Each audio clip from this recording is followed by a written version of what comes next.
Alright, what's up, what's up? I was not even going to make this video, but after going over my expenses, I feel compelled to. I feel like I have to because my stay at the Sheraton Buganvillas was so astonishingly cheap that I am actually mesmerized by it, and I have to share it. I just feel inclined to share it with the travel world. I could not believe that there are still upscale places. It was part of my budget luxury series, and by the way, I'm doing some budget luxury hotels now. You know, 4.5, 5-star hotels. Hotels that are just kind of at the entry level of luxury, but still offer a great value, and the Sheraton Buganvillas was absolutely that. Make sure you check out my room tour of my junior suite, and also check out my experience video. And in this video, I'm gonna go over what it costs for 3 nights. So if you wanna get down to Puerto Vallarta and have a luxury stay for 3 nights, you're gonna have one for under $1,000 easily. I told you I had the ability to go budget if I have to. It's not my first choice.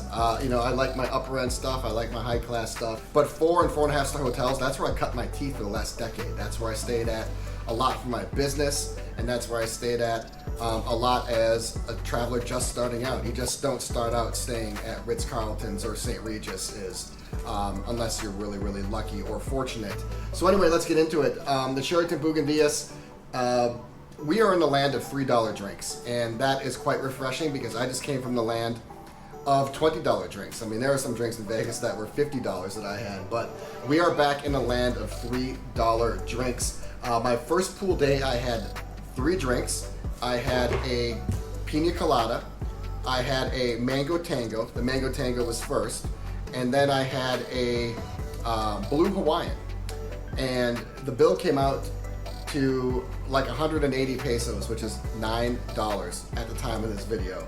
I couldn't believe it. I mean, is that not the deal of the century? Those 3 drinks in Vegas at the pool would have easily cost me 60 bucks. So $9. I ended up tipping him $6 cash, and that came back to pay dividends later. I'll get to that in just a few moments here.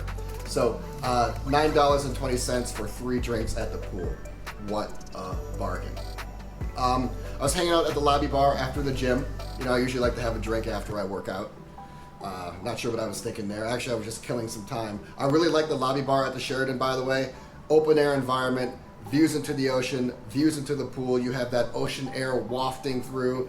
Just makes you feel like you are in a villa. And I mean, I guess the name of the place is Buganvillas, so it just really makes you feel like you are at one with nature while still being in your comfy confines of a luxury hotel. So anyway, I had 1 drink. This drink was called the Early Seduction. And yeah, it's true to its name. It seduced me. It was tantalizing. This drink was tantalizing. I could have drank this drink, drank the drink? I could have drank that drink for the rest of the trip. It was amazing. That was a highly crafted cocktail. Still, $7.75. You'd pay at least double that somewhere in a high-end city like Miami, New York, Scottsdale, Vegas. So $7.75. Okay, pool day number 2. This is the most fascinating and interesting one of my 2 pool days, and this is why you always tip your bar staff, especially in places where dollars go a long way, like Mexico. So I went down to the pool for the 2nd day. I had a few hours to kill, and I just minded my own business, as I normally do, but more so this day than the other day. And I saw the same server as the day before, and I said, "What's up? Just bring me a blue Hawaiian. I'm just gonna chill in my spot." And he says, "You know what? I got something special for you." And I said, "Great, I love special." So I get a tap on my shoulder, and it's the waiter. And I turn around, and there is like this pineapple smiley face concoction monstrosity waiting for me. He says, "This is for you." And I am just taken aback because number 1, I didn't order it. Number 2, it's something that's right up my alley. So this waiter knew exactly what I liked. And number 3, it had a blue Hawaiian contents on the inside. So this is like my dream drink. And I go, "Wow, what is this?" Because I like to get the name so I can share the name with you in case you want to come down and order one. And he says, "We don't have a name for it. We just made it especially for you." And I was just very appreciative. But I was more appreciative after I got the bill. My bill for those 2 drinks, the regular blue Hawaiian, which I would guess would be around $3, and then that, I think it looked like Bert from Bert and Ernie on Sesame Street. I'll just call it like the pineapple Bert drink, smiley face. Those 2 drinks were $4. $4.14 to be exact. Wow. So yeah, we're in the land of cheap. Clearly one of those was comped. And it just goes to show, like, hook up your waiters and wait staff and service people in Mexico, because it really goes a long way. It's something I've been doing for a long time. And by the way, you may not get direct benefits from it. Like, just because if you tip $5 or $6 on a $10 bill, that doesn't guarantee your next day is going to be free or anything like that. But if you do it more often than not, or do it consistently, you're going to get hooked up. And I do it in my hotel rooms, I do it down at the bars, and it definitely helps me out, as you can see. All right, $9.99. This is the most luxurious sports bar I've ever seen. It happens to be in Puerto Vallarta, Mexico, at the Sheraton. How random is that? I ordered the El Valiente. That was that flaming drink. That was a showstopper. I ordered that, then like the rest of the people at the bar ordered that. That is just theatrical beyond belief. Then I ordered the Rawa Murray, and then I ordered the Tubazo. The Tubazo is like the local drink. So I said, hey, look, I have to have the local drink, so I ordered that. I also ordered some ceviche. I ordered a ceviche trio. The ceviche was average. Too much salt and too much lime juice for my liking. Maybe that's how they do it down here. I also ordered 3 shots. They're called a stop sign. They're like layered. I met some people at the bar, ordered a round of shots. So the shots plus the 3 drinks plus the ceviche with a 20% tip, $51. Okay. Why I'm not living here, I do not know. The second night I went to Umai. It was a place I wasn't really too jazzed up about because I don't like sitting at a table. I like sitting at the bar. I don't like dining alone at a table and being waited upon. Table for one just isn't my style. I walked into Umai and the place was small, didn't have a lot of moxie, and again, it didn't have a bar, but got outside my comfort zone. You know, that's when growth happens, when you get outside your comfort zone. So I had a flamed roll. That was a roll that had some fun theatrics. I had the special roll, and then I had the Umai roll. When I go to these restaurants, if they have a namesake dish or drink, like the name of the place is called Umai, and I ordered the Umai roll. I actually had the Umai drink as well. I always try to get the namesake drink because clearly that's what they think is special. That's what they think is their staple, and that's what they think is good. So I always try to order the namesake drink. So what would you expect if you walk into a place and order 2 crafted cocktails, a seaweed salad, and 3 large specialty rolls? I'd expect it to be over $100. And this was, how much was this? This was, with a 20% tip, this was $65. Yeah, you can see where this is going. This trip is easily under $1,000. And I'll give you a spoiler, it's easily under $900 as well. All right, this is my last one before I get to what I paid for that incredible junior suite. I had an unbelievable meal at Gaviotas. Gaviotas is a 4-diamond restaurant.